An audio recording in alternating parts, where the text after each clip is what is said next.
Yo, what's up guys, it's SportsFan1 here, going back with another video. In today's video, I'm going to give my keys to the game for the Sunday matchup between the Detroit Lions and the Seattle Seahawks. As you guys know, I'm a Lions fan, and usually I want to do this either Tuesday or Wednesday, but I was just so busy throughout the week that I can't do it till right now, which is Saturday.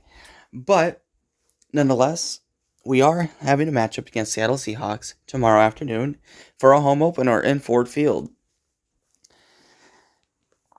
The Lions are coming off a huge win against the Kansas City Chiefs in Arrowhead on prime time to begin the season. It was not a pretty game, but nonetheless, we found a way to win and we pulled it out. So, energy is going to be high not only with the team, but I can also tell you this: Ford Field will be rocking. I fully expect it to be one of the loudest stadiums in the league, if not the loudest stadium in the league this year. I'd be very disappointed if it's not. Then you got the Seattle Seahawks, who came into this year with some expectations of their own. Not only playoff aspirations, but division aspirations.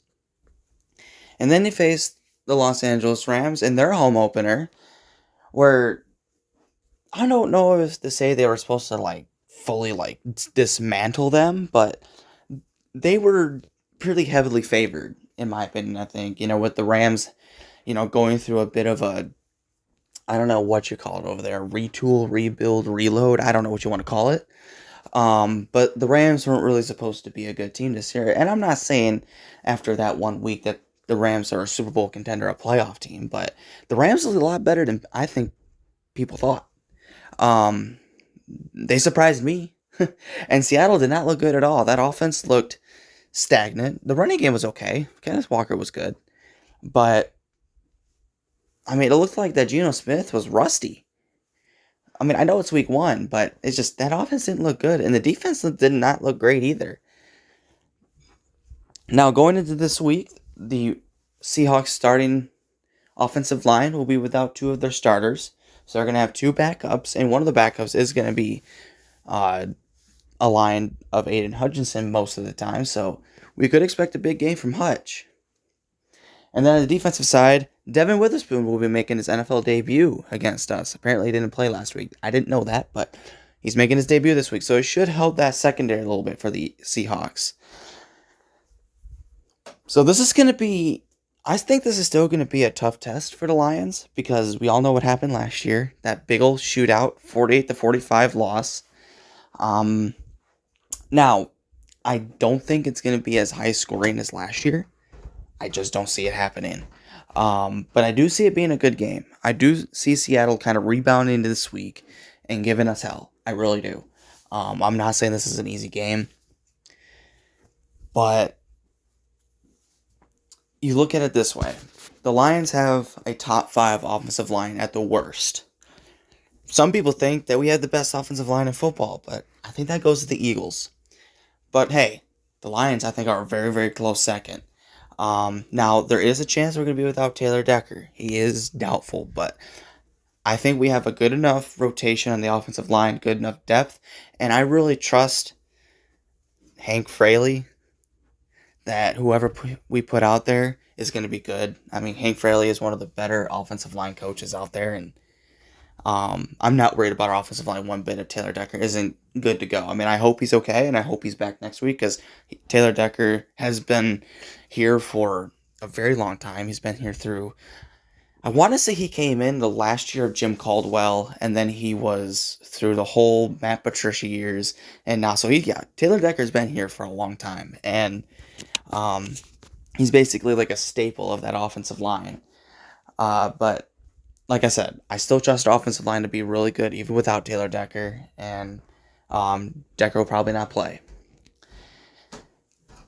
My keys to this game is, and I said this last week, and I'm probably going to be saying it a lot, we got to get turnovers. That is the plain example. It's also probably one of the more Captain Obvious things out there, but if you can create turnovers, win the turnover battle, chances are you're going to have a good shot to win. So we need to create turnovers, which is something we really didn't do last year against this team. I know about the muff punt, which gave us the ball back and we did score, but Seattle got a takeaway of their own. They got a pick six, which was huge.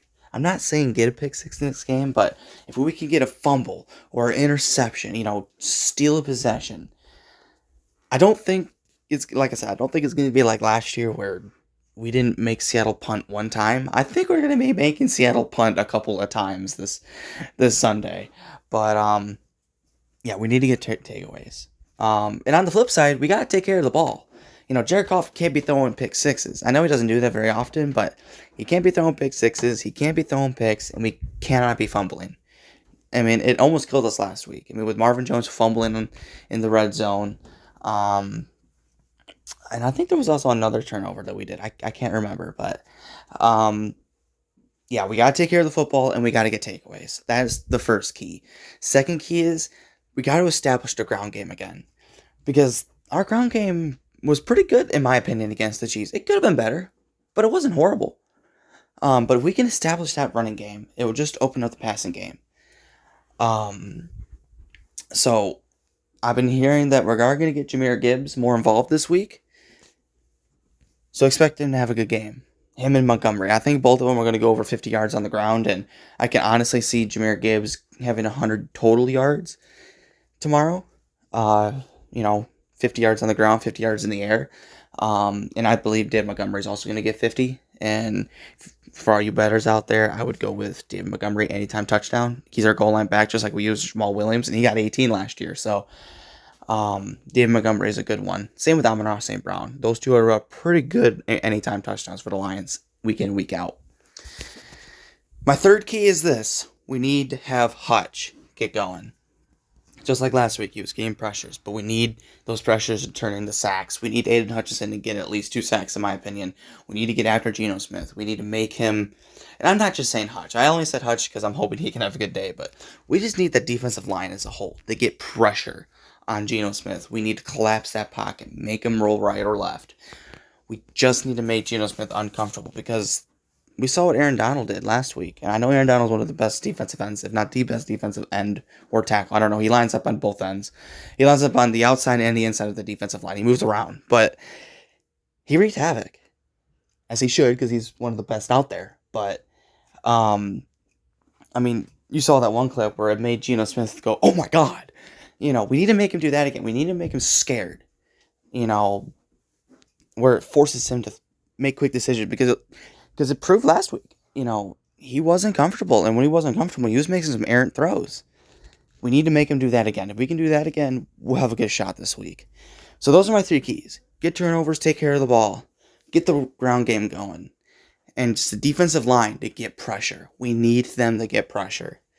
Because if we don't get pressure and Geno Smith has time in the pocket, I'm not letting one bad game say he's done. Because we saw what he did last year for a whole season. And if we give him time, especially with 2 starting offensive linemen gone and we're having backups,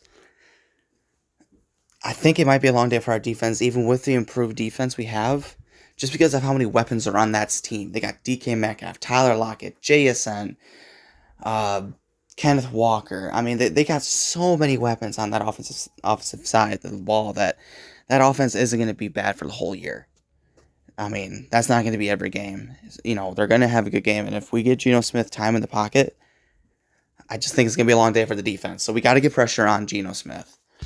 But like I said, I do believe it's going to be a little bit different than last year. I don't think it's going to be as high scoring. I can see it being a higher scoring game, but I don't think both teams are going to be scoring 40 this time.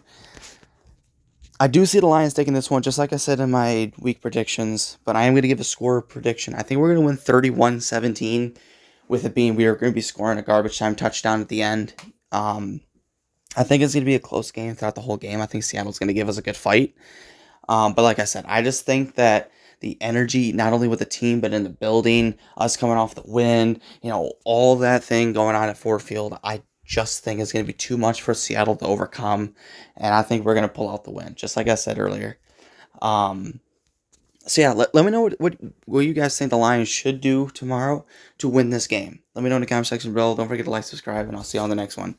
Peace out, and go Lions.